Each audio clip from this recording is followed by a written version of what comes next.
I'm wondering, having done a Tarantino script, the true romance, then working with him, it's a big difference between doing it, being directed by somebody else, and being directed by him. What was that like? Well, it's good fun. I mean, as you can imagine, he's about as knowledgeable of cinema as anyone you run into, and that's infused into the day's work.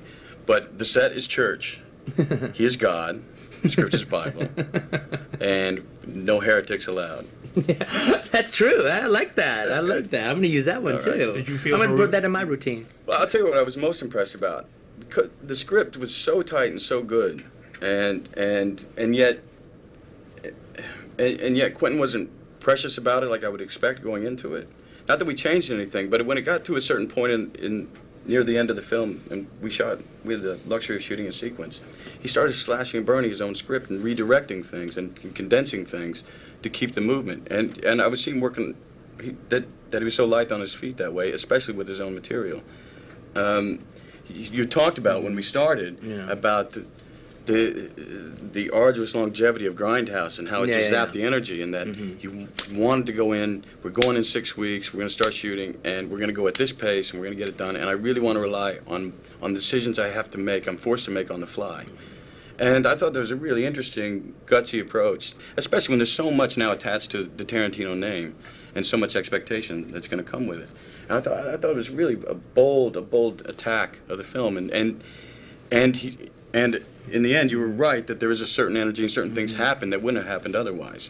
Well, it's one of those things where the cast was, the whole crew, they were really great. They really rose to the occasion. It was a situation. If we had 3 days to do a scene, there was no manana, which happens all the time. All right, there wasn't manana. It was like we had 3 days to do it. The tough part about that, you shoot a scene, you have a big scene to do in 3 days, and okay, so you do it, all right? It means you're probably going to go late on that last day, all right?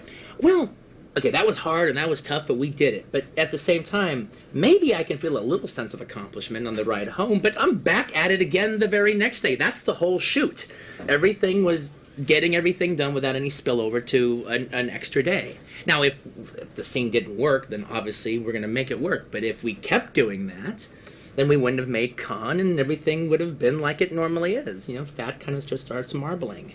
You know, if you shoot a scene normally, you know, and you do roll over the next day, well, then it's not so bad. You try to finish up by lunch, and you come up with a bunch of other BS after lunch to fill out your day. Well, that's a very comfortable way of working. But comfortable is not always what's best.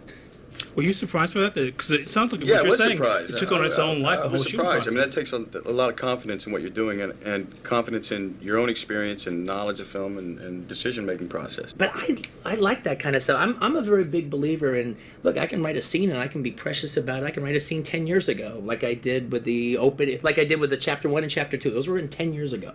And now I'm doing it. But like, say we go to do Brad's bit, interrogating Sergeant Rockman, and we say we're shooting that on Wednesday. It doesn't matter that I wrote it 10 years ago. Wednesday is what's important. How do we feel today? We're here today. How do we feel today? That's got to be part of it, or else what the hell are you doing? I want to ask you about your character, Aldo Ranks, which says you're the only person who stays true to your mission throughout the entire movie, of all the people in the movie. Everybody else is sort of acting as something else. They become something else. They kind of get done in because they're switching the tables so much. Mm-hmm. Aldo kind of stays the same guy from the beginning to the end. Well, you know, one of the things that's, actually Elvis brought that up because every character in this movie, with the exception of Aldo, is pretending to be people they're not, or playing a different role as far, with a Shoshana or anybody. But actually, Aldo is incapable of being anybody other than Aldo.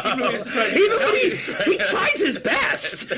He's not throwing it away. He thinks he's doing a good job. I just saw this documentary that Morgan Freeman actually produced. Prom Night, Mississippi. Yes, That's a great movie. Yeah, it's really good. But you remember there was one father, his name was Glenn. Glenn, my name's Glenn, and you either like me or you don't.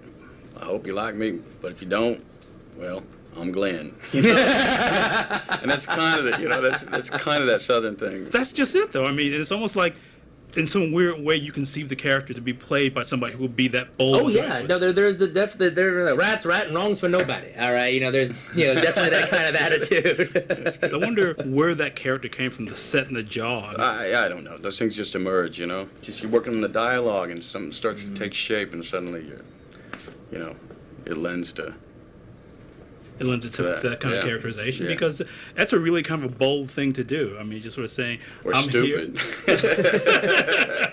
We'll find out. But you kind of, I mean, you must have felt like, I know this guy and I know how to play it. I mean, when you saw this. Yeah, it just felt right. So I grope my way through characters. I call it groping because I feel my way through it, but having done it for so long now, I can get there pretty quickly. And if it felt right, and if it feels right at this point, I don't argue with it. Unless someone tells me that it's out. No. He's, if I don't get called off, I'll run with it. His instincts, but the physicality of his character is, they're just right on. They're just right on. You just don't question I'm a them. dancer. I mean, but when you look, but if you look at Snatch, it's the same thing. All right, there's just this character and behavior that comes out, and that can't be written. The physiology to actually make the character come alive, and he's kind of a genius about that. Yeah, but I've talked to you about this before. I asked you about that whole physical thing, because it's almost like you figure out a way to play a guy physically, and stuff comes from that. Yeah, for me, I'm not the most articulate of. I would actually, No, it comes from the Jesse James. It was like, that's a very physical performance, it's about demeanor more than anything else. Yeah, I mean, fair enough. Yeah, because that's a really reserved character who the world kind of comes to, and Aldo's the guy who kind of walks into a place, chests his way in. Yes, and this I'm here, pay, attention will be paid kind of thing. Yeah. Quentin wrote this part for himself, and why he handed me at the last minute in the game, I'm most appreciative. But for 8 years, nobody else is wondering why I did that, by the way. Honing this thing because it's a gem. It's a gem of a part. Because I was fascinated by it. It's like this guy who really can't be anything else. Oh, that's what it was. He's right and a wrong. There's a really strong code here, and he's sending a message, and he's trying to even out the playing field, which comes from his history. Which when you get into a Quentin Tarantino movie, and you get to embrace one of the characters, you soon learn that he's got backstory since the inception of the guy. Well, you can't see the scar. He will tell you. He will tell you. Now, I love doing stuff like that. And even when I end up, I might write big scenes or something that will never see the light of day as far as the story's concerned. But once I write it, it happened. It's history. And it's just it's just more informed. I just inform it, by talking to the actors about it and everything. And we can't say what happened, how the scar came about, but he knows. I'll talk. And I know. I'll talk. But it's him bringing you the backstory instead of you bringing it yourself, basically, right? I mean, it's a kind of a turn on the table. This thing was a gift. It landed in my lap 6 weeks later. We're shooting. You don't want to change a thing. You don't. I compare it to working with a Coen Brothers script because the dialogue is so spot on, and there's a music to it that if you take one step off the trail, you just muck up the whole thing, and so you stay on course. And it was so defined and laid out that I'm going to get a lot more credit for this one than I should. Well, throw in the Mutual Admiration Society and bring it more down to earth. All right, really. But I do want to say. Well, I want to say one thing because he's very generous. But one of the things that was really great about working with him on this was, the character's right there. The character's right there on the page. But unless it's perfect casting, it's going to stay on the page. It'll never be as good as it is on the page unless the casting is moi. And that was the case here. But one of the things that was so cool is Brad got to know the character so well that very rarely was it a situation, as far as like directing him, where I'm telling him to do something, it was always posed as questions. It's like, okay, Aldo could do this and that would mean that, and he could do that and that would mean this.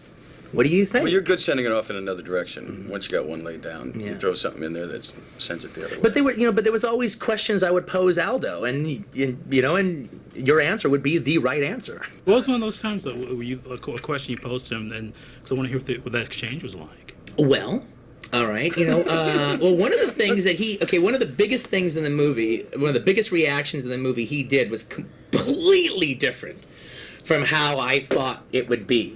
Was his, not to go drastically into it, but his buongiorno. But that's about language. Yeah. And one of the I think the great moves of this film is that every nationality that's portrayed in the film is true to their language, instead of the conceit that that everyone speaks English with some accent. Yeah, right, exactly. And so Germans are speaking German and French speaking French. French, and English for English, and that's more the world. That's the world where we live in now, and much more interesting as a viewer, I feel. And so by the same thing, the joke of of an American's lack of learning another language, and when they do, it's. Because I wonder how you heard that in your head when you had written. Did you think that maybe he did speak some Italian? Oh, well, I figured he understood it a little bit. I mean, he could speak it a little. I mean, he was in Sicily, all right, so it would make sense that he'd be able to get information across and this and that and the other. And, I can get around Germany by throwing a few words together. Having said that, though,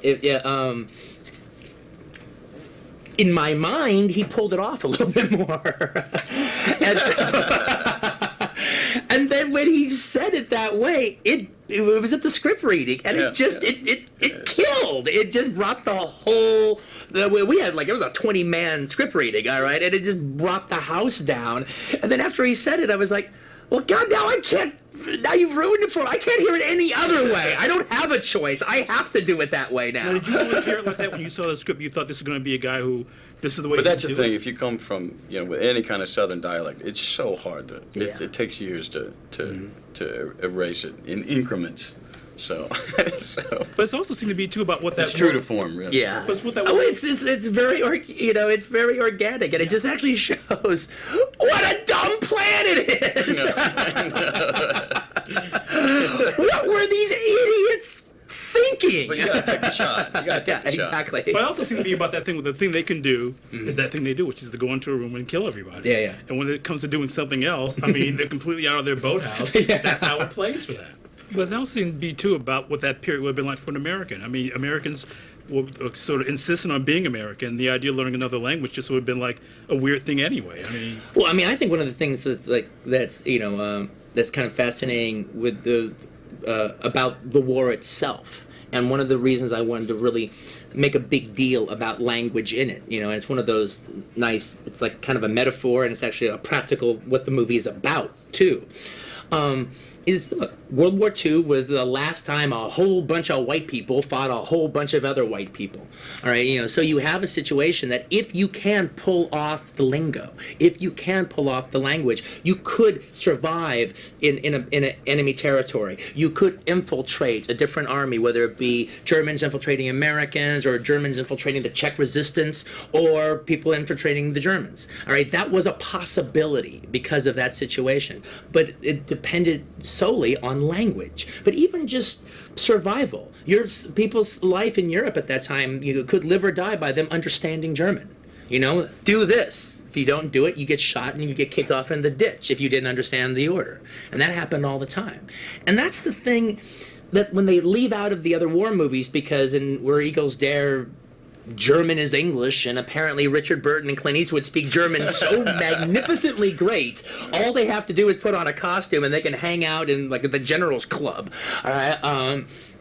And I just, to me, not only don't want to forget about the fact I don't buy it. All right. It's also the fact that it's like you've got possibly one of the most suspenseful sequences here, but you're pissing it away by English being German. because I wonder too, because you were talking about the international cast. I mean, it's a great group of actors, and it must have been kind of amazing to work with those guys. Oh man, I'm telling you, we're taking notes on this one. August Steele, which we mentioned, yeah. Christoph Waltz, who one can. It's a fantastic role, but it took a fantastic actor to pull it off in all its incarnations, and who else? Daniel. Yeah, Daniel Bruhl was like born to play the role. It's just almost can't even imagine the movie without Daniel being that guy. Michael Fassbender's a find. He's going to do some really good stuff. I'll tell you what was great was seeing this film with the German audience. What was that like? It was fantastic. I think they enjoyed it more than any audience, actually. I can't imagine, actually, that screening will ever be duplicated again. There was something really special that happened that night. There was something German about. There was something a mood in the room. There's two things going on in particular, I think. One was the fact that the movie is filled with all these terrific German actors, and so there was this genuine pride, absolute pride of what was going on. Man, look at our guys, man, they're kicking truly fucking ass. I mean, they're usually relegated to national cinema because Yeah. they're stuck in the language, and here, they're on the international forum and amazing performances.